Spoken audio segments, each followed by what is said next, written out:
আজকে ঈদের তৃতীয় দিন শেষ হয়ে শহরে তো মানুষের সমাগম খুবই কম মনে হচ্ছে আমার কাছে। আবহাওয়া খারাপ, তারপরে মানুষজন খুব অভাব, এই কারণে লোকজন বেরোচ্ছে না বাড়ির থেকে। আর ঈদের সেরকম একটা ভিড় হয়নি, সেরকম একটা ভাড়ার চাপও হয়নি। আরে অন্য বারও কিন্তু এত ফাঁকা থাকে না। ঈদের ঠিক চতুর্থ দিনে দাঁড়িয়ে আছি ঝিনাইদহ কেন্দ্রীয় শহীদ মিনারে। এই শহীদ মিনার এমন একটি বিনোদন কেন্দ্র যেখানে প্রতিদিন বিকালে মানুষের সমাগম ঘটে। এখানে মানুষে গিজ গিজ করে, মানুষের কোলাহলে এই জায়গাটি যেন সবসময় ব্যস্ত থাকে। কিন্তু ঈদের এই চতুর্থ দিনে এইখানে থমথমে নীরবতা বিরাজ করছে। তো ঈদের এই চতুর্থ দিনে থমথমে নীরবতা বিরাজ করার কারণ কি, সেটা আজকে আমরা এখানকার মানুষদের কাছে জানতে চাবো। সেই সাথে শহরের রাস্তাগুলোও ফাঁকা, কয়েকটি রিক্সা অটো যদিও ঘুরে বেড়াচ্ছে কিন্তু তাদের প্যাসেঞ্জার ঠিক সেরকম নেই।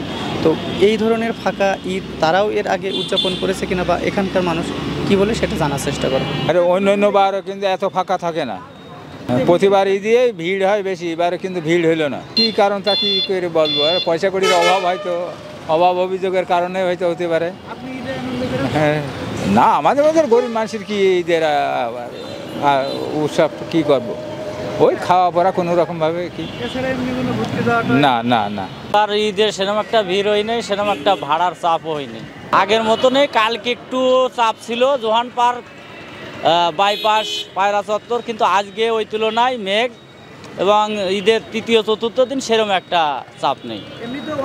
অন্য ঈদে এক সপ্তাহ ধরে রোজার ঈদে ভাড়া 1000, 1200, 1300, 1500 হয়েছিল, কিন্তু এই দিয়ে 1000ও পার হয়ে চাপ ছিল। 4 দিন 5 দিন ছিল। এই ঈদে সেরকম একটা চাপ হয়নি। ভিড় থাকে সপ্তাহখানেক।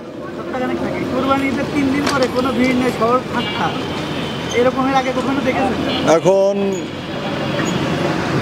আছে ভিড় আছে, শহরের বাইরে কিছু ভিড় আছে, পার্কে টার্কে তো।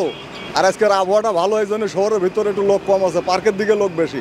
আবহাওয়া খারাপ, তারপরে মানুষজন খুব অভাব, এই কারণে লোকজন বেরোচ্ছে না বাড়ির থেকে। আজকে ঈদের তৃতীয় দিন শেষ হয়ে শহরে তো মানুষের সমাগম খুবই কম মনে হচ্ছে আমার কাছে। আর যারাই আসছে, ঘুরতে আসছে, মোটামুটি পরিবেশটা খুব ভালো লাগছে, লোকজন কম আছে, চলে ফিরে শান্তি হচ্ছে আর কি। না আমেজ আসলে মোটামুটি ভালোই আছে, একেবারে খারাপ না। পরিবেশ পরিস্থিতি খুব ছিমছাম, নীরবতা, আবহাওয়াটাও খুব ভালো আছে মোটামুটি। মানুষের ভিড় সেটা তো না, সেটা নাই। মানুষের যে ঘোরাঘুরি, মানুষের যে একটা বিনোদনের যে একটা খোরাক মানুষ আসবে, সেইভাবে মানুষের উপস্থিতি নাই আর কি। নাই কেন বলেন, কি বলে মনে করেন? আসলে আমার যেটা মনে হচ্ছে, মানুষ বর্তমান অর্থনৈতিক থেকে অনেকটা পিছিয়ে আছে, অর্থনৈতিক সংকটে আছে। মানুষের পকেটে টাকা না থাকলে তো আর ঘুরতে মন চায় না। তো মানুষের অর্থনৈতিক অবস্থা খুবই খারাপ, যার কারণে মানুষ এই সমস্ত উৎসবেও বাইরে আসতেছে না। লোকের চাহিদা কম হয়েছে। লোকজন কম কেন? কম আবার অভাব মন্ডল আছে সবারই, এই কারণে এই সব